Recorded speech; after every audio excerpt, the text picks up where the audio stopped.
No niin, ja EU-elpymisrahastosta puhutaan studiossa 2 ekonomistia, kokoomuksen Juhana Vartiainen ja Tuomas Malinen. Tervetuloa. Terve. Kiitos. Tuomas Malinen, sinä haastoit pääministeri Sanna Marinin taistelun, kaksintaistelun tai nelintaistelun Twitterissä. Olisit halunnut mennä A-studioon debatoimaan pääministerin kanssa tästä elpymisrahastosta. Sinä vastustat sitä vahvasti. Mutta pääministeri ei nyt ole tähän haasteeseen tarttunut ainakaan vielä. Niin oletko yllättynyt, että pääministeri ei ole tarttunut haasteeseesi? No en. Kyllä siinä oli lähtökohtaisesti kyse siitä, että yritetään haastaa hallitus viimeinkin vastaan näihin keskeisiin kysymyksiin. Ja se on nyt mielenkiintoista, että tosissaan niin vastaajaa hallituksesta ei ole löytynyt. Tämä on mun mielestä hyvin hämmentävää, että me ei saada niin kuin, esimerkiksi oppositiokaan ei saa niin kuin hallitukselta semmoisia vastauksia. Tämä on tyhjentäviä, että suomalaiset haluaisivat tietää, että mistä tässä rahastossa on kyse ja minkä takia hallitus niin voimakkaasti meitä on sinne viemässä. Ja siis tämä haasteen tarkoitus oli avata se keskustelu, yrittää saada sieltä hallitukset joku vastaamaan. No nyt sitten pääministeriä sijaistaa raskaan sarjan taloustieteilijä, kokoomuksen Juhana Vartiainen. Sinä tietysti kannatat tätä EU-elvytyspakettia. Kysyn ihan lyhyesti alkuun, että miksi? No ei se ehkä ole tietysti asia ja siinä on monia ongelmia, mutta meidän EUn talous ja maailmantalous on ollut pitkään sellaisessa tilanteessa, jossa tällainen finanssipolitiikan potku, niin kuin kysyntäsysäys, saattaisi olla hyödyksi. Ja nyt ehkä vähän paradoksaalisestikin, niin tämä epidemia on luonut sellaisen tilanteen, jossa on syntynyt poliittinen tahto sen puolesta. Eli se kokonaistalouden tilanne on perustelu tälle. Sen sijaan tässä on monia ongelmia ja eritoten, jos tästä yritetään tehdä jonkinlaista pysyvämpää järjestelyä, niin silloin täytyy sitten asettaa sille todella kovia ehtoja. Ja siinä mäkin olin pikkusen huolissani meidän hallituksen asenteesta, että onko se riittävän jämäkkä sitten tosipaikan tullen. Mutta näin ainutkertaisena eurooppalaisena aloitteena tämä osuu hyvään niin kokonaistaloudellisesti oikein. Ja musta on itse asiassa aika hienoa, että Macron ja Merkel on niin kuin löytänyt tällaisen EUta eteenpäin vievän yhteisymmärryksen. Euroopan unionihan on aina ikään kuin kaatunut eteenpäin ja improvisoinut. Kyllä. Tuomas Malinen, sinä vastustat tietysti voimakkaasti tätä pakettia. Miksi? Tässä on oikeastaan niin kuin 4 syytä, että ensimmäinen on se, että tämän elvytysvaikutus on aivan olematon. Tämä ei tule niin kuin ratkaise ollenkaan näitä Euroopan vakavia talousongelmia. Toisekseen se on aika niin kuin nopea siirtymä EU:ssa tulonsiirto unioniin. Ja sitten mistä tulee niin kuin se kolmas kohta, että tässä niin kuin erittäin luovasti uudelleen tulkitaan EU:n perussopimuksia, muun muassa perussopimuksen artiklaa 125, joka aivan selkeästi kieltää tulonsiirrot jäsenmaiden välille. Ja sitten 4. ja mun mielestä ehkä huolestuttavin niin kuin pointti tässä on, että tämä niin kuin tulee sitomaan siis Euroopan maat yhteen velalla ja silloin erittäin huono historiallinen kaiku. Siis mun näkemys tässä on, että tämä rahasto itse asiassa asettaa EU:n siemenen, joka voi johtaa sen lopulta sen koko EU hajoamiseen. Ja se on mun mielestä todella huolestuttava. Okei, kiinnostavaa. Onko tämä siemen, joka johtaa EU:n hajoamiseen? Jos se sellainenkin vaara on olemassa, mutta näistä Tuomaksen luonnehdinnoista sanoisin, että niissä on ideaa, ajatusta, mutta ne ei välttämättä kuitenkaan pidä paikkaansa. Tämä ei sinänsä vielä siirrä meitä mihinkään tulonsiirtounioniin, mutta jos tässä lähdetään sellaiselle tielle, että tästä tulisi vain jatkoa, uusia paketteja tämän päälle ja velkaa ilman, että on selvää käsitystä siitä, kuka siitä vastaa. Ja eritoten se suurin vaara on, että jäsenmaissa poliitikot oppii, että hei nyt EU tulee rahoittamaan, unioni tulee rahoittamaan meidän julkistaloutta. Silloin me ollaan tuhon tiellä. Mutta tämä ainutkertainen paketti ei nyt kyllä vielä sitä tarkoita. Ja jos me luetaan tarkkaan sitä, mitä vaikka Saksa on ollut mieltä, nyt kun Saksa ei ole enää puheenjohtajamaa, niin kyllä sieltä tulee vielä tämä niin kuin Saksan perinteinenkin näkemys esiin. Ei me mihinkään tulonsiirtounioniin tällä paketilla olla menossa. Mutta itsekin kyllä toivoisin, että kun yhteistaloutta unionissa ihan perustellustikin pitää syventää. Unionin pitäisi tehdä enemmän asioita kuin mitä se nyt tekee, esimerkiksi rajavalvonnassa tai sellaisessa, niin silloin pitäisi sopia siitä, miten se rahoitetaan. Ja kaikkein tärkeintä olisi saada tämä no bailout-periaate taas alustalle, eli vahva kannanotto siitä, että jokainen vastaa omasta julkistaloudestaan. Juhana Vartiainenhan tuossa sanoi, että tämä on markkinoitu meille kertaluonteisen, että tämä on kertaluonteinen maksu. Mutta Juhana Vartiainenkin tuossa jo väläytti, että tästä saattaisi tulla pysyvämpi mekanismi. Niin miten näet tämän? No jos nyt käydään vähän läpi näitä viimeaikaisia lukuja, TKP on tuossa tieto, että niin kun, näiden tuottamattomien lainojen osuus on euroalueen noussut 1 400 miljardia euroa. Sen jälkeen oli myöskin analyysi tuossa, että Euroopan niin kuin, yritysten pääomitustarve on 600 miljardia. Tämä on 2000 miljardia jo. Ja siis on aivan selvää, että niin kuin tähän tulee jatkoa tähän pakettiin. Joku tulee ehdottaa tätä, koska nämä summat on niin suuria ja Italia esimerkiksi, niin se todella tarvitsee tätä rahaa. Ja sitten tässä on niin kuin mielenkiintoinen kulma. Jos ajatellaan, että jos tämä on nyt niin kuin, sanotaan, että se on juridisesti kertaluonteinen. Mutta onko todella niin, että nyt kun me luodaan nämä mekanismit, me niin kuin ohitetaan tai luovasti tulkitaan EUn perussopimuksia uudestaan tämän kriisin varjolla ja sen jälkeen luodaan oma lainsäädäntö meille Suomeen, jos tietenkin voidaan tehdä erinäköisiä rajoituksia, niin senkö jälkeen sitten, kun Euroopassa selkeästikin nämä niin kuin kriisimaat tulee tarvitsemaan lisää rahaa ja niin kuin on hyvin todennäköistä, että uusi ehdotus tästä niin kuin rahastosta tulee tai sen laajentamisesta, niin sitten kun me tosissaan niin kuin pistettäisiin tälle vihellettäisiin pilliin tässä, että ei. Ja Saksalla on itse asiassa Italiasta, niin kuin tai silloin niin kuin Saksan pankeilla on Italiasta ehkä noin 150-200 miljardia saamisia. Eli siis Saksa ei tule sallimaan sitä, että, niin kuin, että se jäisi yksin joutuisi pääomittaa niitä pankkeja. Vaan että siis Saksan linja saattaa nyt vähän jotenkin tässä niin kuin muuttua, se nähdään, mutta Ranska tulee, jolloin siis vielä enemmän, 400-500 miljardia näitä vastuita Italiasta, niin se tulee aivan varmasti tähän pakettiin jatkoon. Että siis tämä ajatus siitä, ja nyt minun on vielä pakko Juhanalle lisätä, että siis eduskunnan omat asiantuntijat on niin kuin sanonut lausunnoissaan, että tästä tulee niin kuin, siis tässä mennään tulonsiirtounioniin. Et mun mielestä nyt on vähän outoa, että jos te poliitikot tulkitsevat sitä eri tavalla kuin mitä asiantuntijat sanoo. No se on kuitenkin eduskunnan käsissä ja kukaan ei ole sanonut, että tässä nyt mennään tulonsiirtounioniin, että sinäkään löysi koko omaisuuttasi vetoa siitä, että me ollaan matkalla jonkinlaisen tulonsiirtounioniin. Fakta on kuitenkin, että jokaisella maalla on tässä, jos tällaisia vaatimuksia esiintyy, niin jokaisella jäsenmaalla on tässä mahdollisuus vielä estää se. Se, mistä mä oon pikkusen huolissani, on se, että Suomen hallitukselta ei ole kovin jämäkkää kannanmuodostusta kuulunut niistä kysymyksistä, jotka Tuomas ihan perustellusti ottaa esille. Minäkin olen sitä mieltä, että jos unionin yhteistalous laajenee, niin silloin pitää sopia jämäkämmistä pelisäännöistä siitä, niin kuin onnistuneissa liittovaltioissa, niin kuin Sveitsissä ja USAssa vaikka, jossa on erittäin selvää, että osavaltiot tai kantonit vastaa omasta taloudestaan ja se unioni, federaatio, Yhdysvaltain liittovaltio ei tule apuun, jos osavaltio joutuu kriisiin. Samalla tavalla meidän pitäisi luoda se säännöstö Euroopan unioniin ja eritoten luoda myös velkajärjestelymekanismi sitä päivää varten, jos Italia joutuu suurempaan ahdinkoon, niin kuin se saattaa nyt ajan mittaan joutua. Ja sen takia tällaisten steppien edellytyksenä pitäisi olla, että luodaan näitä velkajärjestelymekanismeja ja pelisääntöjä. Ja mä en oikein Suomen hallitukselta kuullut semmoista jämäkkää tiedonantoa siitä, miten se ajattelee. Mutta muistetaan nyt toisaalta, että Euroopan unioni on meidän unioni, se on se meidän suurvalta, meidän poliittinen perhe. Me halutaan olla siellä. Se oikea tapa on olla siellä täysillä.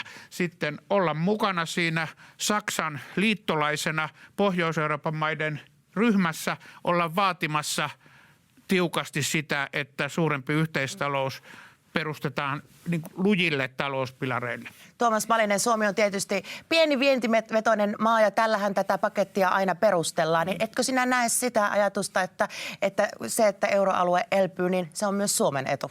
Mutta ei tällä paketilla euroa elvytetä. Ei euroalue sillä elvy, Meillä on siis vakava niin kuin ongelma pankkien kanssa, siis pankit tarvitsevat valtavasti rahaa pääomituksia ja muun. Ei tämä paketti, tämä ei sitä ratkaise. Jos tämän koko kasvatettaisiin vaikka kolminkertaistaisi, niin sitten ehkä voitaisiin puhua, että sillä olisi joku vaikutus. Kun ongelma tässä on, että tässä annetaan tietyille maille valtavasti rahaa lyhyellä aikavälillä. Ei niille löydy semmoista niin kuin tuottavaa investointia esimerkiksi, mille saataisiin niin kuin taloutta kasvamaan. Eli talous voi ylikuumentua siinä No sitten. se nyt tulee sinne, vaan tulee liikaa rahaa jo. Talous voi ylikuumentua, voi niin kuin inflaatio kadota. Mä palaisin tähän, mitä Juhana sanoi, että kun sä käydät termiä liittovaltio, mutta EUhan ei ole liittovaltio. Me ei ole missään vaiheessa menty siihen liittovaltioon. Tämmöiset kontrollimekanismit puhut, niin ne on toki Yhdysvalloissa siellä.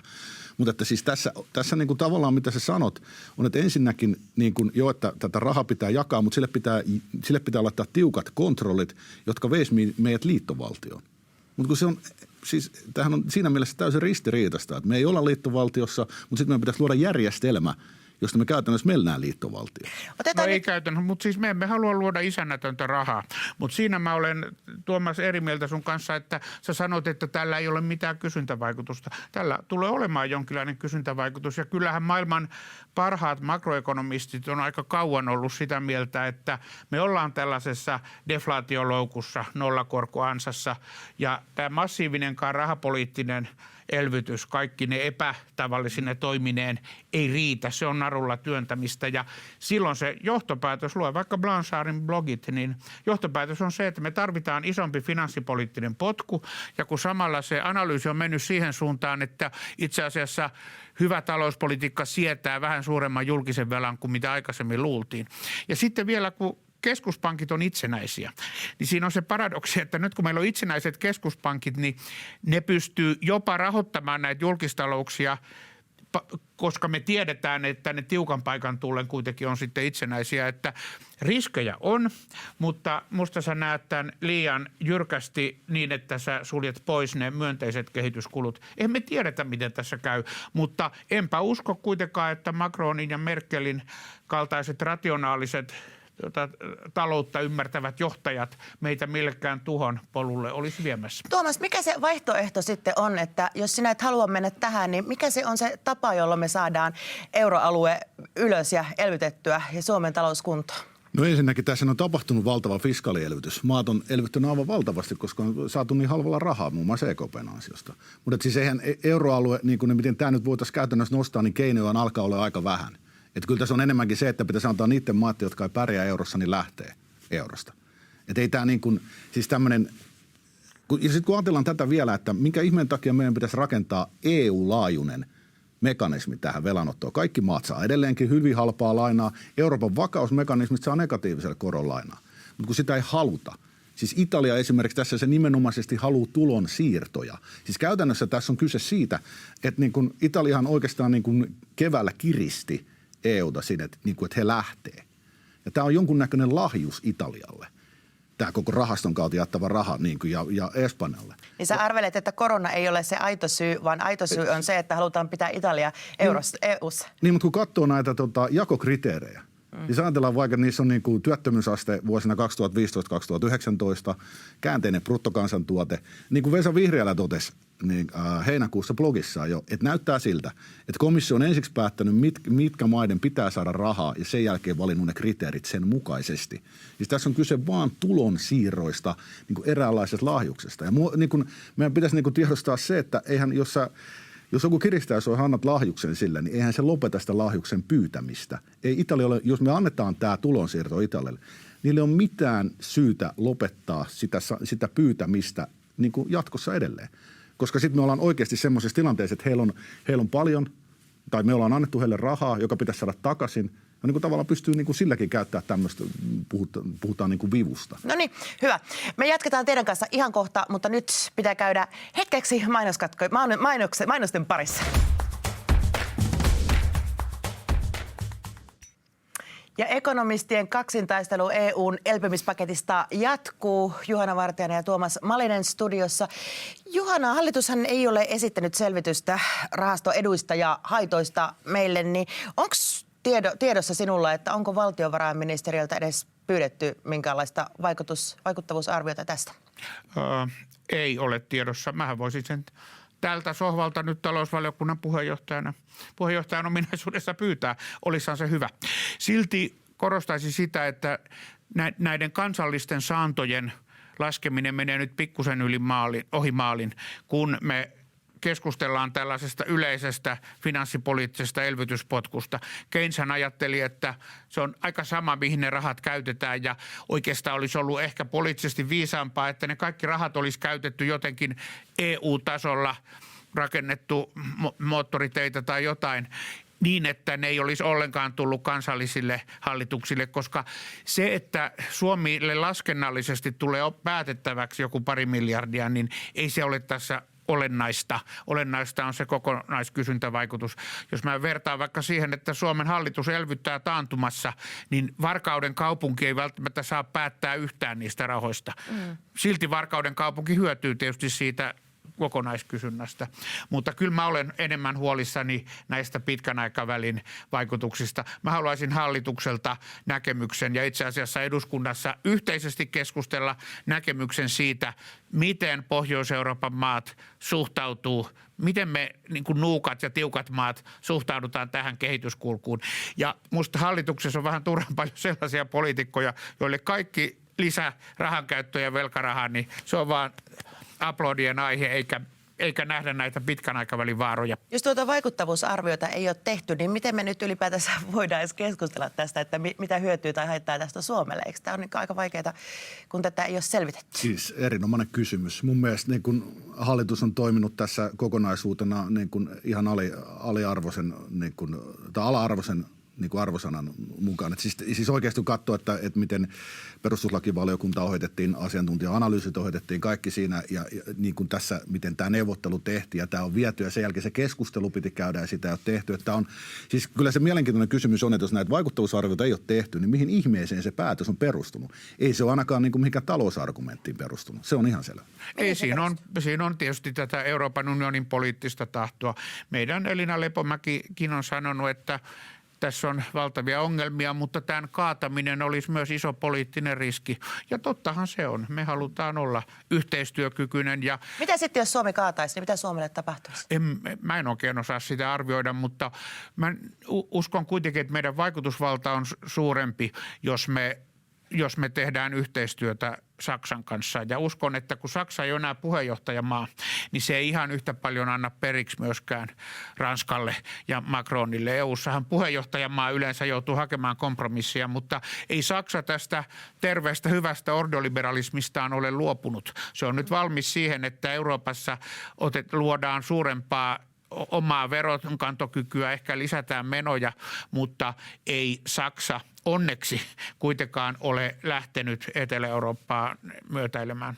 Paljonko se Suomi nyt sieltä sitten saa, että nyt tänään Helsingin Sanomat kertoo, että mehän maksetaan sinne yli 6 miljardia euroa, mutta me saadaan se, piti saada 3,2 miljardia, mutta että nyt me saadaankin ilmeisesti 0,5 miljardia vähemmän vai kuinka paljon me nyt sieltä? Joo, ilmeisesti tämän uuden arvojen mukainen 2,7 miljardia. Mä haluaisin tähän nyt Juhanalle esittää, kun tämä on aivan ilmiselvää, että tämä rahaston hyväksyminen on poliittinen riski, mutta tässä pitäisi yrittää katsoa hieman pidemmälle. Ensinnäkin, että nimenomaan, että tässä niin kuin muutetaan tai laveasti uudelleen tulkitaan näitä EUn perussopimuksia, niin se mun mielestä asettaa semmoisen mielenkiintoisen kysymyksen, että voidaanko niitä sitten jokaisessa kriisissä uudelleen tulkita haluamallaan tavalla. Mitä tapahtuu esimerkiksi turvatakuille? Että siis tässä on niin kuin EUn oikeusperustan mureneminen on se huoli. Ja sitten mä sanon tämän, että tämä historiallinen juttu, että silloin kun EU-maat tai Euroopan maat on sidottu yhteen taloudellisen edun ja hyödyn nimissä, niin silloin meillä on rauhan aikakausia, meillä on niin kuin elintaso kasvanut. Mutta jos maat on sidottu yhteen velalla, niin yleensä niin kuin lopputuloksena on ollut sota. Ja eihän me nyt EU:ssa sodita, mutta tämä on aivan varmaa, että jos me ruvetaan tässä, niin kun suomalaiset rupeaa maksaa Italian velkoja ja Espanjan ja muuta, niin siis kyllä tämä EUn yhtenäisyys tulee tässä rapautua. Et mä sanoisin näin, että Suomella on nyt mahdollisuus, tai jos Suomi tämän paketin nyt tähän kaataa, niin me itse asiassa edistetään Euroopan yhtenäisyyttä ja vahvistetaan EUn oikeusperustaa. Ja mun mielestä siitä kannattaa maksaa ihan minkä kokoinen niin kuin lyhytaikainen poliittinen kustannus vaan.